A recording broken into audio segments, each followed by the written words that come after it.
continuing my tour of firearms and industry landmarks in the Pacific Northwest, and I'm here with Travis inside the armory at Crimson Trace headquarters. Now, Crimson Trace is a product-driven company that lets us solve a problem that we've wanted to solve for a long time. How do we efficiently mount a laser onto a defensive firearm?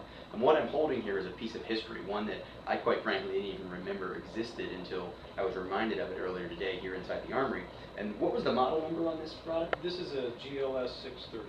GLS 630. This is actually the first Crimson Trace laser grip.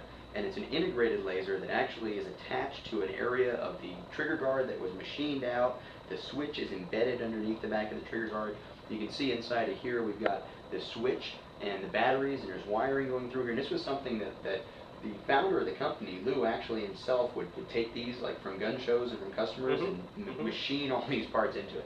Lou would go to the gun shows during the weekend, get the customers' guns, take a deposit, come back to his shop and do the work during the week, and then start the whole process over. And that went on for a couple of years. And then eventually we worked into different models of laser grips, so that was the original. So this was the original product, and of course, you know, if I just kind of reach randomly back here, we can see all kinds of different integrated lasers into laser grips. And one of the most common ones, and I think what most people think of when they think of Crimson Trace, is the kind of replacement panel that actually has the laser integrated on the side, something like on this Beretta right here. But the evolution of this original product, now full circle, we come back to 2010. Talk about what you got in your hands right there.